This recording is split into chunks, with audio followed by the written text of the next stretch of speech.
That's where the battle comes down to, bottom line. Love is kind. It heals wounds. It waits patiently. It endures anything. It never retaliates. It only returns kindness. Two men on a trail.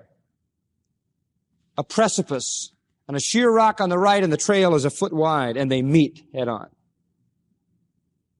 How are they going to get past each other? Conflict. They try it like this. It doesn't work.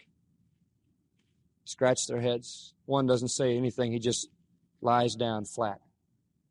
And the other walks over him. And that's love, because love doesn't mind getting walked on if it's going to benefit somebody else. That's the spirit that Paul is after in the Corinthian church.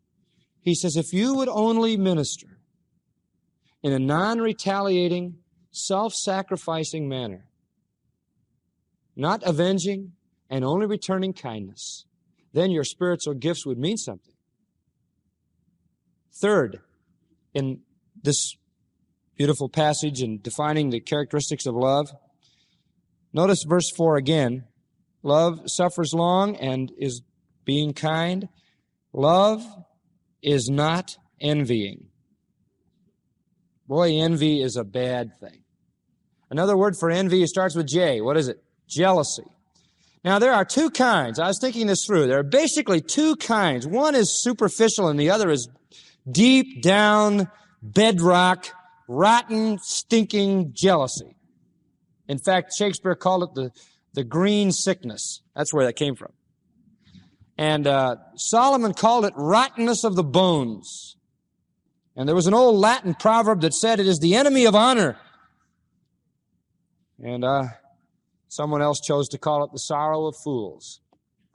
Jealousy. But there's two kinds. The superficial jealousy says, I want what you have. Oh, I wish I had that. Why do I have to? How come he gets a new car? No, over my neighbor. Well, what's the deal? And I've got to drive a 1932 Accord. What's going on? I mean, why did I get the dirty end of the stick? How can he afford it? He doesn't make any more money than I do. People see me driving around the neighborhood, they don't think I'm successful. And if I just get it fixed up and painted, they'll know I'm trying to appear successful. Right? Jealousy. I want what he has. But that's not the deepest level. The deepest level says, I wish he didn't have it. Right? The first thing is you want it, and the second is you resent that he has it. It was Barclay who said, in his mind, that is meanness of the soul. That's the deep jealousy, where it's not just that you want it, it's that you don't want them to have it. That's easy to do.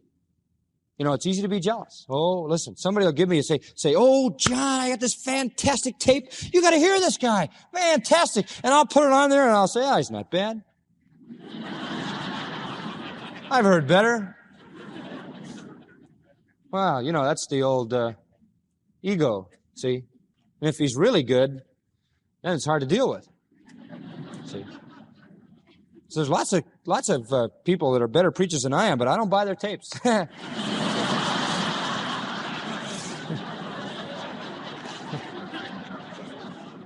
Can't handle it. No, that's not totally true. I want you to know that. But you understand this. You understand the thing I'm talking about. It's very difficult to rejoice over somebody who does exactly what you do better. I remember as an athlete how hard it was to play second string to a guy you knew was better than you. You wanted him to break his leg, or why did his father marry that mother and make that combination so he turned out so good, Why couldn't he have polio when he was a kid or something, Really, strange thoughts that you get. It's not something we don't understand when we talk about jealousy. We understand it. The word literally in the Greek, originally, its root word means to boil. It's the inner boiling, seething, steaming over somebody else's success, somebody else's beauty. And this is precisely what the Corinthians were doing to a T. Look at chapter 12, verse 31. Remember this verse? And it is in the imperative in the English translation. They translate it as a command, but covet earnestly the best gifts. Remember I showed you that could be the same as an indicative, and it would be better translated, but you are coveting the showy gifts. You want to hear something interesting in support of that view that I was giving you? The word for covet in verse 31 and the word for envy in verse 4 of 13 are the very same word. Very same word in the Greek. And that's why I take a negative view of 31. He's not saying covet certain gifts. He's saying the problem with you is you're envious of certain gifts. It's the same thought. They were envious. If you doubt that, you can look at the 3rd chapter of 1 Corinthians and the 3rd verse, and it says, "For you are carnal, for whereas there is among you envy." You envy. That's 1 Corinthians 3:3. There is envy and strife. You are suffering from what Solomon calls in Proverbs 14:30, the rottenness of the bones. But love is not envying. When love sees somebody who's prosperous, when love sees somebody who's popular, when love sees somebody who's powerful or rich or beautiful or gifted, love is glad for them and love rejoices. I always think of Philippians chapter 1, and my mind goes automatically to that passage because Paul there is in jail. And he writes and he says, yes, I'm in jail. And he says, there are some new young preachers coming along, and the people are beginning to accept them. And some of those young preachers are saying the reason Paul's in jail is because the whole process went by him. He's old-fashioned. He blew his ministry. He's not useful to the Lord, so the Lord put him on a shelf. And he says, yes, some are preaching Christ contentiously, supposing to add affliction to my bonds. In other words, it isn't bad that I'm in chains. They want to add more injury. And what's my reaction to them? Am I jealous that they're in the limelight? Am I jealous that they're the new breed of preachers? Am I jealous that they are doing what I used to do, only they're getting all the flowers and all the hurrahs?